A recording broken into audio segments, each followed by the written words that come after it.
कहते हैं भूल गए राग रंग, भूल गए छकड़ी, तीन चीज याद रही, नमक तेल और लकड़ी। पहले जो मस्त मौला होकर ब्रिटेन घुमा करता था, भारत ने उसकी नकेल बहुत अच्छे से कस दी है और पहले वाली सारी मौज मस्ती खत्म हो गई है। खालिस्तानी रिपोर्ट ने पूरी तरीके से हड़कंप मचा दिया है कि यूके की संसद में क्या ये घुसेंगे। अब इसके बाद जो ब्रिटिश सरकार है वो क्या एक्शन लेगी, जानेंगे क्या चल रहा है यहाँ पे। तो वहीं दूसरी तरफ कहते हैं नकटा बूचा सबसे ऊंचा, पाकिस्तान करेगा डीमोनेटाइजेशन। अच्छा, खाने को नहीं है दाने और अम्मा चली बुनाने। जानेंगे आखिर इतना बड़ा फैसला क्यों लेने वाला है पाकिस्तान। जियोपॉलिटिक्स में धमाल मचा हुआ है, आइए जानते हैं इन खबरों को विस्तार से। कहते हैं गलत को सही समय पर अगर गलत नहीं ठहराया तो फिर वो आगे चलकर बहुत बड़ी समस्या बन जाता है। हमने देखा कि किस तरीके से भारत ने इंफॉर्मेशन दिया, हमारी एम्बेसी के ऊपर खालिस्तानियों का हमला होने वाला है, हमारी एम्बेसी को सुरक्षा देने के लिए। लेकिन ब्रिटिश सरकार कान में तेल देकर सो गई और हुआ क्या, हुआ ये कि खालिस्तानी समर्थक वहां पहुंच गए भारतीय एम्बेसी के पास, भारतीय तिरंगा को गिराने की कोशिश की, उतार दिया लगभग, और ये एक बहुत बड़ी बेइज्जती थी। जिसके बाद भारत ने पहले तो वहां उससे भी बड़ा झंडा लगाया और खालिस्तानियों को जवाब दिया कि तुम्हारी हरकतों से हमें ये मत सोचो कि डर लगता है। अब उसके बाद बारी थी यूके की सरकार, जिसे भारत ने इन्फॉर्मेशन दिया था, लेकिन उस सरकार ने भारत के कहने के बावजूद कोई एक्शन नहीं लिया। उसके लिए भारत ने सबसे तगड़ा वाला जवाब देना शुरू किया कि भारत में जो यूके की एम्बेसी है, सबसे पहले तो उसके सुरक्षा हटा लिए गए, बैरिकेड वगैरह हटा लिया गया। इससे भी मन नहीं भरा, इतना सा सजा से बात नहीं बनी, तो भारत ने वहाँ पर पब्लिक टॉयलेट बनवाना शुरू कर दिया। तब जाके यूके की एम्बेसी को समझ में आया कि अब तो आम लोग आएंगे और वहाँ हमारी एम्बेसी के सामने टॉयलेट इस्तेमाल करेंगे। अब इसके बाद भारत सरकार ने सीधे सीधे ब्रिटिश सरकार को फ़ोन किया और फ़ोन करके समझाया कि ऐसा नहीं चलेगा जो कर रहे हो तुम, हमें जवाब देना आता है। अब अभी एक रिपोर्ट निकल कर आई है, इस रिपोर्ट में खुद यूके को अपने संसद पर भी खतरा नजर आ रहा है।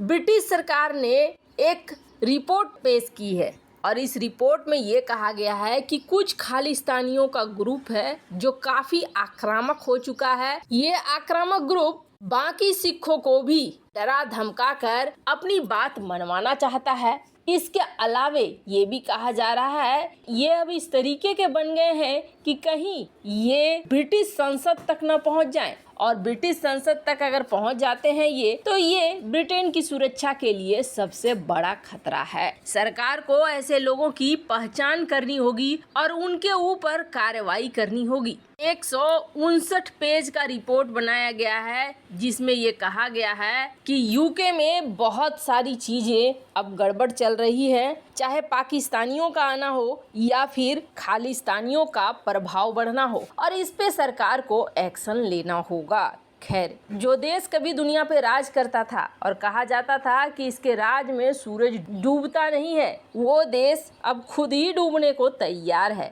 यूके की जो लचर पचर नियम रही है ना, वो इसका सबसे बड़ा कारण है, जिसकी वजह से ये देश इस हालात में पहुंच गया है कि बाहरी तत्व अब ब्रिटेन को परेशान कर रहे हैं, ब्रिटेन की सरकार को परेशान कर रहे हैं। खैर, जहाँ एक तरफ ये सब कुछ चल रहा है तो वहीं दूसरी तरफ हम अक्सर कहते हैं नंगा नहाएगा क्या और निचोड़ेगा क्या, लेकिन ऐसी बात नहीं है। नंगा डीमोनेटाइजेशन करने जा रहा है। बिल्कुल सही सुन रहे हैं आप। मन में ख्याल आएगा पैसे हैं क्या पाकिस्तान के पास, डीमोनेटाइजेशन काहे करेगा। तो आपको बता दें, पाकिस्तान बहुत जल्द अपने 5000 के नोट को डीमोनेटाइज करेगा पाकिस्तान को बचाने के लिए। और ये उसके एक्सपर्ट कह रहे हैं, बड़े वाले एक्सपर्ट, कि सबसे पहले डीमोनेटाइज करो। अब डीमोनेटाइज करने से कैसे फायदा होगा? पहली बात तो उनके एक्सपर्ट कह रहे हैं भारत को देखो, भारत ने डीमोनेटाइजेशन किया, डिमोनेटाइजेशन करने के बाद भारत को कितना ज़्यादा फायदा हुआ है, कितना अच्छा टैक्स कलेक्शन हो रहा है, कितना अच्छा जीएसटी कलेक्शन हो रहा है। एकदम से भारत बदल नहीं गया।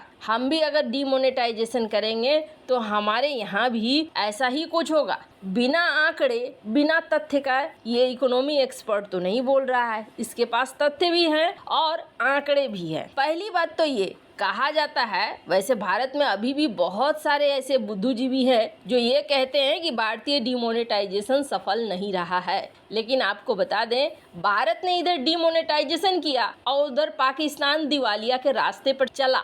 इसके बीच में एक बड़ा कनेक्शन था, वो कनेक्शन टूट गया, जिसकी वजह से भारत के अंदर डिमोनेटाइजेशन हो रहा है लेकिन पाकिस्तान दिवालिया हो रहा है। भारत ने एक तीर से कई निशाने लगाए थे। भारत ने जब डिमोनेटाइजेशन किया था तब कहा गया था कि करीब 90% पैसा वापस बैंक में आ गया जो मार्केट में सर्कुलेशन में था। तो फिर डिमोनेटाइजेशन से हमें फायदा क्या हुआ? फायदा बहुत हुआ। एक फायदा ये हुआ कि पाकिस्तान ने जो नकली नोटों का कारोबार भारत के अंदर फैला रखा था वो सारे के सारे बंद हो गए। वो भी अचानक से बंद हुए। अचानक से बंद होकर संभलने का मौका ही नहीं दिया भारत ने। इतना बड़ा इन्वेस्टमेंट जाली नोटों के रूप में जो पाकिस्तान ने भारत के अंदर किया था, ये बहुत बड़ा झटका था पाकिस्तानी इकोनॉमी के लिए। इसके लिए इस पे एक काफ़ी बड़ा डिटेल टॉपिक है, कैसे भारतीय डिमोनेटाइजेशन और पाकिस्तान का दिवालिया होना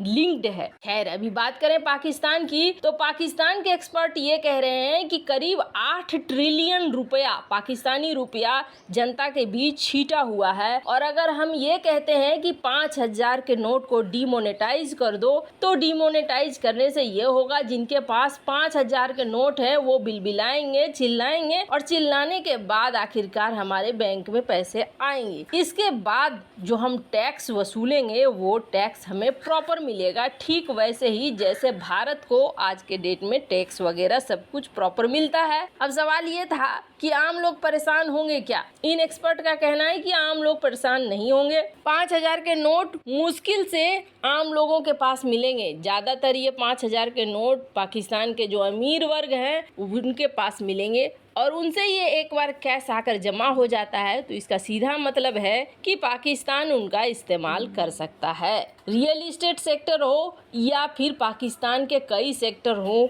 वहाँ पर हम यही देख रहे हैं कि कैश का इस्तेमाल हो रहा है और जितना ज़्यादा कैश का इस्तेमाल हो रहा है गवर्नमेंट की नज़र से उतना ही ज़्यादा दूर है। ये सारी चीज़ें बंद होनी चाहिए। खैर, आपको क्या लगता है, क्या पाकिस्तान में डिमोनेटाइजेशन सफल हो पाएगा? कमेंट कर अपनी राय जरूर बताएं।